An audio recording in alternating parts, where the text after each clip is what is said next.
Hey everyone, so in this video, I'm going to be going over how long to spend in the Dolomites. So this video is particularly useful for individuals who are looking to plan a trip to the Italian Dolomites. My wife and I, we recently just came back from there on our honeymoon. So I'll be going over my experiences and 3 different types of itineraries if I were to actually redo this trip again. So let's go ahead and get started. So here is our actual itinerary that we did. And so this was an 11-day itinerary. And so for all these itineraries that I'm going to be going over, you do first fly into Venice first. So that's the way that we actually did. We flew into Venice first, and then we actually left from Venice as well. Now, as far as actually getting to the Dolomites, we rented a car from the airport so that we were able to drive to all these places. So our first itinerary, which is about 11 days long, and this is the one that we actually did, was that from 18 to 20, we went to Venice. 20 to 23, we went to Val Gardena/Ordisai. From 23 to 26, we went to Cortina d'Ampezzo. And then from 26 to 28, we went to Lago de Bryce. And then from 28 to 29, we went back to Venice. So this last part here, we only stayed at another night in Venice so that we could actually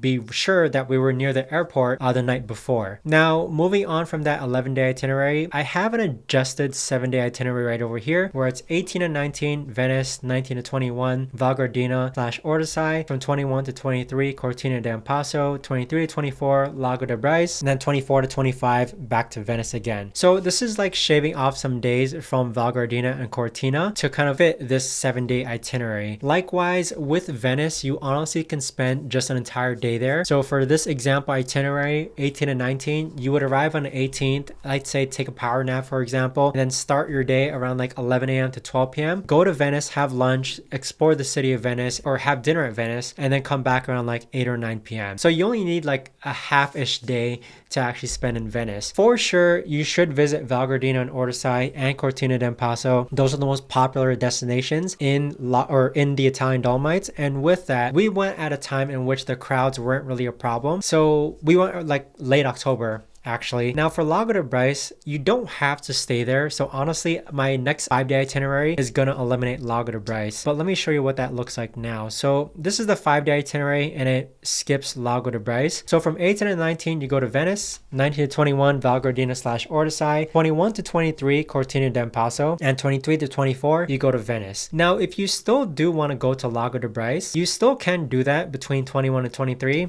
I'd say between any of these days, for example, you can drive up to Lago de Bryce, which is about 50 minutes away from Cortina d'Ampezzo. Spend about 3 hours there, which includes doing like their loop trail hike, and then drive all the way back down and have dinner at Cortina d'Ampezzo, for example. But for sure, again, spend the majority of your time in Val Gardena/Ordisai and Cortina d'Ampezzo. This is the adjusted 5-day itinerary. Again, assuming that you arrive in Venice and leave from Venice. The first day would actually be you exploring the city of Venice, and then the last day, let's say Cortina d'Ampezzo, the 23rd you check out, the 24th is when you're leaving. The 23rd, you would arrive around ish, or like I'd say midday. You can still go back to Venice and revisit any restaurants or foods that you really enjoyed the first day, or maybe revisit Venice and try out any restaurants which you weren't able to on the first day. So I think this is the perfect 5-day itinerary for anyone who's traveling to the Italian Dolomites and doesn't have a lot of time, but this honestly fits like between 19 to 21. You can do Seceda and Alpe d'Huez on the same day. At Val Gardena and Ordisai, make sure you pick up the all-day gondola ride lift ticket. It's about $60 US. Allows you to go up and down Val Gardena, the gondolas, and up and down Ordisai, the gondolas that take you to Seceda and Alpe d'Huez. In Cortina, this is like the central hub. So from Cortina, you'll be able to go to Lago de Serapis. From Cortina, you'll be able to go to